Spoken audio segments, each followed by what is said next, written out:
नमस्कार दोस्तों, पाथफाइंडर पर आप सभी का स्वागत है। दोस्तों, पॉलिटी एमसीक्यू सीरीज में आज भी हम कुछ मिसलेनियस क्वेश्चंस करने वाले हैं।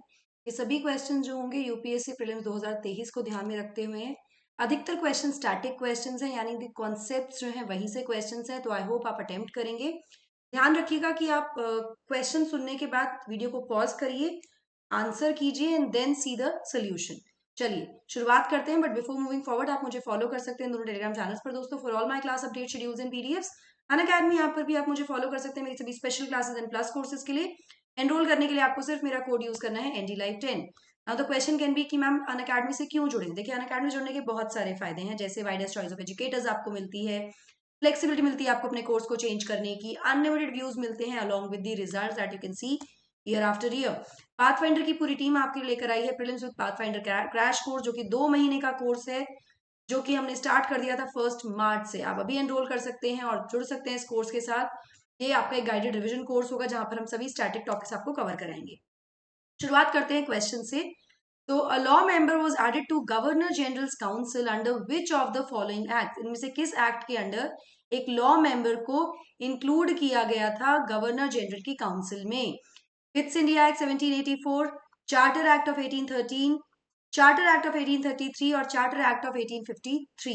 यहां पर आप वीडियो को पॉज कीजिए, आंसर दीजिए and then move forward with the solution. Answer is charter act of 1833।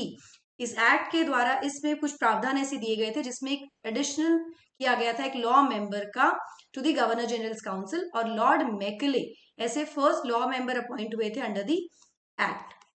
इसी के द्वारा गवर्नर जनरल ने एडवाइस किया था कि एक लॉ कमीशन को भी अपॉइंट किया जाए, जो कि कोडिफाई करे सभी लॉज को। Next question is, if one can relate the Indian constitution to the following, the closest could be. अगर हम संविधान को किसी चीज से जोड़कर देखें तो सबसे क्लोजेस्ट कौन सा होगा? सोशियो इकोनॉमिक रजिस्टर है क्या हमारा कॉन्स्टिट्यूशन, एकेडमिक वर्क है, रूल बुक है, या डिक्शनरी है? अगेन वीडियो को पॉज कीजिए, अटेम्प्ट कीजिए answer and then move forward the solution. तो आंसर यहां पर होगा rule book. It is rules and laws, basic rules और लॉज हैं जो सभी को फॉलो करने होते हैं देश में, वो सब दिए गए हैं हमारे संविधान में। और ये लॉज गवर्नमेंट और जनता सभी को फॉलो करने होते हैं। It is for everybody. Now the Indian model of secularism would stand violated if, हमारा जो भारतीय परिपेक्ष में जो धर्मनिरपेक्षता का मॉडल है उसका उल्लंघन होगा यदि। सेक्युलरिज्म एक यूरोपियन या वेस्टर्न कॉन्सेप्ट है जो हमने अडॉप्ट किया है अपने यहाँ, हमारे यहाँ भी है सेक्युलरिज्म। तो हमारा जो कॉन्सेप्ट है सेक्युलरिज्म का, उसके अकॉर्डिंग आपको बताना है, द स्टेट सपोर्ट्स और facilitates religious activities, the state participates in religious reforms. क्या सही आंसर होगा? 1, 2, बोथ, नीदर? तो आंसर वुड बी नन। दोनों ही स्टेटमेंट यहां पर गलत है। हमारा जो सेक्युलरिज्म है, Indian secularism, we talk about non interference. हम इंटरफेयर नहीं करते हैं हमारे यहाँ। देखो, सेक्युलरिज्म का जो कॉन्सेप्ट है, वेस्टर्न कॉन्सेप्ट है, वो दो एक्सट्रीम्स हैं, जहां पर the church and the state are extreme points, दोनों आपस में इंटरफेयर नहीं करते। जब हम भारतीय सेक्युलरिज्म की बात करते हैं तो स्टेट इंटरफेयर तो नहीं कर सकता, आपके पास फ्रीडम ऑफ रिलीजन है, लेकिन स्टेट इंटरवीन कर सकता है in religious matters to eradicate social evils, to protect the minorities from the exploitation etcetera. ठीक है, जैसे कि बैनिंग ऑफ अनटचेबिलिटी और the inclusion of state in triple talaq matter clearly shows that the state has and will keep intervening. Intervene कर सकता है religious matters में जब भी आवश्यकता पड़ेगी। इंडियन जो मॉडल है सेक्युलरिज्म का, वो कहीं से भी डिमांड नहीं करता strict separation of religion from the state. Now identify a practice और value that is not necessarily needed to promote the ethos of democracy. Rule of law, principle of liberty and equality, participatory governance, direct democracy। नहीं necessarily आवश्यक है democracy के ethos को promote करने के लिए इनमें से। तो answer is D, direct democracy की आवश्यकता नहीं है। हमारे यहाँ भी अगर आप देखें, we are a democratic country, world की सबसे बड़ी डेमोक्रेटिक डेमोक्रेसी है। We do not have direct democracy, we have indirect form of democracy, यानी कि हमारे द्वारा चुने गए प्रतिनिधि हमारे बिहाफ पर डिसीजंस लेते हैं, हम डायरेक्टली रूल नहीं कर रहे हैं, शासन नहीं कर रहे हैं, ठीक है। तो direct democracy can be one of the essential, मतलब वन ऑफ द फीचर्स जिसके बिना भी डेमोक्रेसी चलेगी। जैसे कि पब्लिक पार्टिसिपेशन आवश्यक है, voting, protest, decision making, questioning में गवर्नमेंट के, लेकिन और ये बहुत इंपॉर्टेंट भी है फॉर डेमोक्रेसी, लेकिन direct democracy which takes form of the referendum, plebiscite, वो असेंशियल नहीं है। और बहुत ही कम कंट्रीज हैं, देखो हमारे देश की तो पॉपुलेशन भी इतनी ज्यादा है ना, तो ऐसे देश जहाँ पे स्कैंडिनेवियन कंट्रीज है वहां पर ये ऑप्ट कर सकते हैं, जहाँ पे पॉपुलेशन लिमिटेड है, जहाँ पे लोग एक्चुअली डिसीजन मेकिंग में पार्टिसिपेट करें डायरेक्टली। हमारा पार्टिसिपेशन होता है वोटिंग के द्वारा, प्रोटेस्ट के द्वारा, या फिर जब हमसे पूछा जाता है कुछ उन मुद्दों पर, ठीक है। चलिए, sorry, positive discrimination concerning some of the fundamental rights of the constitution is mainly intended toward ensuring social security, all-round development of the nation, addressing historical injustices, all of the above. Positive discrimination की यहाँ पर बात की है। So answer for this question is D, all of the above. जैसा कि article 15 जो है हमारे संविधान का, वो कहता है कि राष्ट्र, जो राज्य है, स्टेट, वो डिस्क्रिमिनेट नहीं करेगा। स्टेट यहाँ पर गवर्नमेंट इंडिया की बात करें, स्टेट आर्टिकल 12 के अंदर जो डेफिनेशन है ना, जो भी सरकारें हैं, राज्य सरकारें, केंद्र सरकार या फिर लोकल एडमिनिस्ट्रेशन में, जहां पर भी गवर्नमेंट का इंटरवेंशन है, जहां पर भी पब्लिक इंटरवेंशन है, वो स्टेट की कैटेगरी में आता है। वो डिस्क्रिमिनेट नहीं कर सकता किसी व्यक्ति को, किसी नागरिक को, on the grounds of religion, race, caste, sex, place of birth और एनी ऑफ देम। लेकिन पॉजिटिव डिस्क्रिमिनेशन है जहां पर हम बेनिफिट्स की बात करते हैं for the weaker section of the society, जो वल्नरेबल ग्रुप है, वो उनको डिनाई नहीं किया गया in the name of equality. And state can discriminate on the grounds of sex और gender if it is not the only criteria. जैसे कि कई बार हमने देखा है कि women were not allowed to work in specific industries and mines after a certain time in the evening, ठीक है। ये रिस्ट्रिक्शन जो है, even though was based on the grounds of gender, was justified on the additional ground of safety. तो positive discrimination is allowed और violate नहीं करता है हमारे फंडामेंटल राइट को अंडर आर्टिकल 15, ठीक है। Provision of joint sitting of both the houses of the parliament is applicable to constitutional amendment bills, money bill, financial bill. इनमें से कौन सा स्टेटमेंट करेक्ट है बताना है। 1 and 3, 3, 2, 3, 1, 2, 3। Joint sitting under article 108 कौन कौन से बिल्स के केस में हो जाती है। तो the answer is 2 and 3, C. Constitutional amendment bill, संविधान में संशोधन विधेयक के लिए जॉइंट सिटिंग का प्रावधान नहीं है, और ना ही मनी बिल के केस में। तो मनी बिल और कॉन्स्टिट्यूशनल अमेंडमेंट बिल, इन दोनों के केस में जॉइंट सिटिंग का प्रावधान नहीं है। इन दी कमेंट सेक्शन मुझे बताइए जॉइंट सिटिंग कौन प्रपोज करता है और उसको प्रिसाइड कौन करता है, किसके द्वारा प्रिसाइड की जाती है। मैंने आपको बताया अंडर आर्टिकल 108, जब डेडलॉक आ जाता है लोकसभा राज्यसभा के बीच में किसी भी बिल को लेकर, तब जॉइंट सिटिंग प्रपोज की जाती है, ठीक है, बुलाई जाती है। चलिए, विच of the following affects the bill bills or any other businesses pending before Lok Sabha other than pending notices, prorogation of the session, adjournment of the sitting of the house। correct answer क्या है इसमें? 1, 2, both, neither। the answer is D, neither। adjournment केवल terminate करता है sitting को, session को terminate नहीं करता है, खत्म नहीं करता है। प्रोरोगेशन टर्मिनेट करता है सिटिंग को, सिर्फ सिटिंग को नहीं, वो सेशन को भी टर्मिनेट करता है। प्रोरोग मतलब खत्म हो गया अब सत्र, ठीक है। adjournment done is done by the presiding officer of the house, whereas prorogation is done by the president of India। adjourn तो स्थगित करना, सत्र को अभी के लिए, चलो मीटिंग को स्थगित कर दिया, कुछ घंटों के लिए स्थगित कर दिया, कुछ दिनों के लिए स्थगित कर दिया। प्रोरोग करना है सत्र की समाप्ति, जो कि की जाती है राष्ट्रपति के द्वारा। adjournment अफेक्ट नहीं करता है बिल्स को, ना ही किसी और बिजनेस को pending before the house, whereas prorogation also does not affect the bills or any other business pending before the house। Now, the total number of members in Legislative Council of State shall not exceed 1/3 of the total number of members in Legislative Assembly of that state। Legislative Council में जो total, कुछ राज्यों में Legislative Council है, हमारे यहाँ केंद्र में बाय केंद्र लेजिस्लेचर है, लोकसभा राज्यसभा। तो हम राज्यों की बात करते हैं, राज्यों का विधानमंडल की बात करते हैं, तो हमारे यहाँ यूनिकेंद्रल और बाय केंद्रल दोनों है। तो केवल कुछ ही राज्यों में बाइकेमरल है, यानी कि विधानसभा और विधान परिषद। तो यहाँ पर विधान परिषद की सीट्स की बात हो रही है कि विधान परिषद में नंबर जो है, टोटल नंबर ऑफ मेंबर्स हैं, वो एक्सीड नहीं होना चाहिए 1/3 से स्टेट लेजिस्लेटिव जो असेंबली है उसकी मेंबरशिप की। The composition and the manner of election of the members of Legislative Council of State can be changed only by constitutional amendment as under Article 368, law of Parliament, order of the President, resolution of the concerned state legislative assembly. किसके द्वारा composition या manner of election को बदला जा सकता है legislative council के case में राज्य? Answer is B. जो टोटल नंबर है मेंबर्स का लेजिस्लेटिव काउंसिल के, वो किसी भी तरह से 40 से कम नहीं हो सकता until Parliament, the law of the Parliament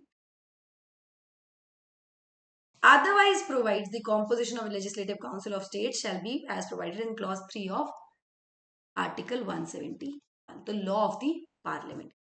ठीक है? Under Article 323B of the Constitution, the Parliament and the state legislature can establish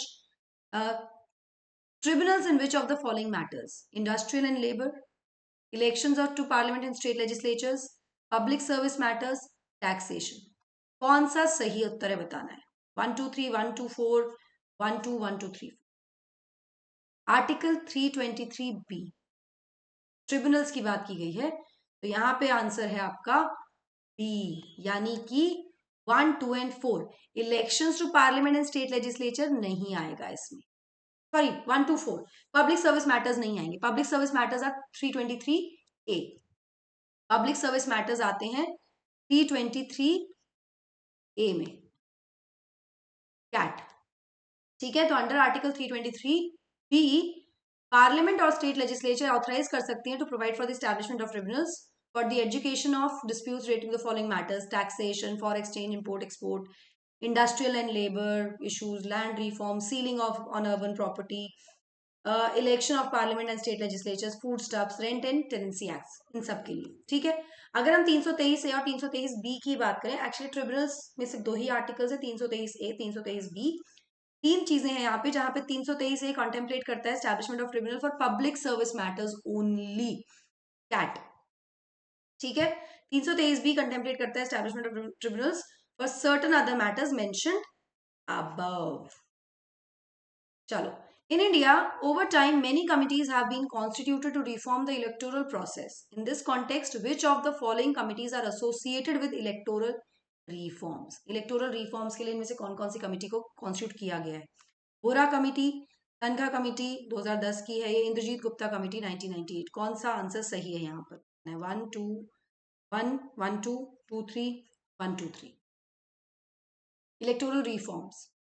तो द आंसर इज डी। तीनों ही कमिटीज आई हैं यहाँ पर, देख सकते हैं आप, Vohra committee, Tankha committee and Indrajit committee. तो अलग अलग कमिटीज और कमीशंस को गठित किया जाता है जो एग्जामिन करती हैं हमारे इलेक्टोरल सिस्टम को, इलेक्शन मशीनरी को, as well as election process को, और रिफॉर्म सजेस्ट करती हैं। जैसे इसमें बहुत सारी कमिटीज हैं, आप देखते हैं Dinesh Goswami committee, Vohra committee, election commission on Indian recommendation of electoral reforms, Indrajit Gupta committee on state funding of elections, law commission of India, 170th report on reforms of the electoral laws, National Commission to Review the Working of Constitution was headed by M.N. Venkat Chalaya, Election Commission of India report proposed election reform 2004, Second Administrative Reform Committee Virappa Moili, Tankha committee, JS Verma committee, law commission 244th report, 255th report. ठीक है, ये सभी committees और commissions आती रहती हैं। Now, which of the following are the features of republic? Elected head of state, people are sovereign, abolition of privileged class। कौन सा आंसर सही है यहाँ पर बताना है, कौन सा स्टेटमेंट सही है? 1 and 2, 2 and 3, 1 and 3, 1 2 3। रिपब्लिक के फीचर कौन कौन से हैं हमारे यहाँ पर बताने हैं? The answer is D. So democratic polity को क्लासिफाई कर सकते हैं मोनार्की और रिपब्लिक में। रिपब्लिक के क्या क्या फीचर्स हैं? Head of the state elected होता है directly indirectly for a fix period of time, जैसे यूएसए और इंडिया में। ठीक है, इसलिए टर्म रिपब्लिक जो है हमारे कॉन्स्टिट्यूशन में इंडिकेट करता है कि भारत का जो हेड होंगे, स्टेट के इलेक्टेड हेड होंगे, उनको प्रेसिडेंट कहा जाएगा। वो इनडायरेक्टली इलेक्ट होते हैं for a fix period of 5 years। Republic का मतलब 2 और चीजें होती हैं, एक wasting of electoral political sovereignty in the people, जो पॉलिटिकल संप्रभुता है, राजनीतिक संप्रभुता है, वो जनता में है, not in a single individual like a king. ठीक है। The absence of any privilege class and hence all public offices, सभी सिटीजन, किसी एब्सेंस ऑफ प्रिविलेज क्लास, कोई प्रिविलेज क्लास नहीं होती। इसका मतलब ये कि जो भी पब्लिक ऑफिसेज हैं वो सभी नागरिकों के लिए ओपन है, तो कोई भी भेदभाव यहाँ पर नहीं किया जाता। तो तीनों ही स्टेटमेंट यहाँ पर बिल्कुल सही है। Amicus curiae, often seen in news, is lawyer who has taken a pro bono case, a person who has been appointed either by the central government or state government to represent cases on behalf of the state, a neutral lawyer appointed by the court to assist it in cases which require specific expertise, an independent person officially appointed to settle disputes. Amicus curiae. Answer is एक neutral lawyer जिनको law court appoint करते हैं to assist it in cases which require specific expertise. Original jurisdiction means the power of High Court to hear disputes in first instance, not by way of appeal. Original jurisdiction का मतलब क्या होता है? It extends to the following. मूल क्षेत्राधिकार, matters of admiralty, will, marriage, divorce, dispute relating to the election of members of parliament and state legislature, enforcement of fundamental rights of the citizens, cases ordered to be transferred from one subordinate court involving the interpretation of the constitution. कौन सा statement सही है? Please read the question properly and then pause the video and attempt the question. Original jurisdiction जो है, इसमें high court की जो power है वो पहले इंस्टेंस में जो केसेस होंगे तो डायरेक्टली हाई कोर्ट जाते हैं केसेस, अपील के थ्रू नहीं जाते. नॉर्मली हमारे यहाँ जुडिशियल सिस्टम में अपील्स होती है ना, पहले सबऑर्डिनेट कोर्ट, फिर हाई कोर्ट, फिर सुप्रीम कोर्ट. यहाँ पर डायरेक्ट हाई कोर्ट जा रहे हैं, डायरेक्ट सुप्रीम कोर्ट जाते हैं. That is original jurisdiction. तो द आंसर इज डी. इसका मतलब इन सभी मुद्दों में, all these matters, all, it extends to the following: marriage, matters of admiralty, will, marriage, divorce, company laws, contempt of court, dispute relating to elections of members of parliament and state legislature, regarding revenue matter or an act order or done, something which is done in revenue collection, enforcement of fundamental rights of citizens. Article mention कीजिएगा मुझे कौन से article में. एक तो article 32 है, वहां तो सुप्रीम कोर्ट जाते हैं. हाई कोर्ट में कहाँ जाते हैं मेंशन कीजिएगा, कमेंट सेक्शन में बताइएगा. Cases ordered to be transferred from the subordinate court involving the interpretation of constitution to its own file. The 4 high courts, Calcutta, Bombay, Madras, Delhi High Court, have original civil jurisdiction cases of higher value also. Chalo. Next is, which of the following are qualifications of person to be appointed as district judge? He should not already be in service of the central or state government. He should be recommended by the High Court for appointment. He should have been an advocate or a pleader for not less than 5 years. District जज के लिए कौन सा statement सही है? 1 2 1 1 3 1. Qualification किसी भी व्यक्ति को डिस्ट्रिक्ट जज अपॉइंट करने के लिए क्या होनी चाहिए? तो द आंसर इज ए. जो पर्सन है ए इज 1 and 2, ये इसकी आवश्यकता. तो appointment of person to be and posting and promotion of district जज in state shall be made by the governor of the state in consultation with the high court, exercising जो भी high court होगा उस क्षेत्र का, उस राज्य का. ठीक है. A person not already in service of union और the state shall only be eligible to be appointed as district judge if he has been for not less than 7 years का time. It's not 5 years. An advocate or a pleader and is recommended by the High Court for appointment. ठीक है. तो I hope ये questions आपने attempt सही से किए होंगे. मुझे जरूर बताइएगा कितने क्वेश्चंस आपने सही अटेम्प्ट किए. 16 मार्च से बैचेस शुरू हो चुके हैं दोस्तों. ऑफलाइन बैच भी आप अटेंड कर सकते हैं. 3 अप्रैल से शुरू हो जाएगा. अभी जाकर ज्वाइन कर लीजिए. एनडी लाइव 10 आपको कोड यूज करना है टू अवेल द बेनिफिट. अगर आप दिल्ली आसपास के क्षेत्रों में हैं तो आप इस ऑफलाइन बैच का फायदा उठा सकते हैं यूपीएससी की 2024 की तैयारी के लिए. पाथफाइंडर का बैच भी शुरू हो चुका है. अनअकैडमी का all India prelims mock test 26 March को होगा. ये ऑफलाइन ऑनलाइन दोनों फॉर्म में होगा. एनरोल कर सकते हैं आप सिर्फ मेरा कोड यूज कर और ये बिल्कुल फ्री होगा आपके लिए. कॉम्बैट आप हर संडे को एनरोल कर सकते हैं. हर संडे को होता है. सुबह 11 बजे एनरोल कीजिए और देखिए आपकी प्रिपरेशन कैसी है. लोन फैसिलिटी भी अवेलेबल है आप सभी के लिए. That's it from my side. I hope you like the session. Don't forget to like, share, and subscribe to the channel. And also hit the bell icon so that you get notifications about latest. Thank you so much. God bless. Take care.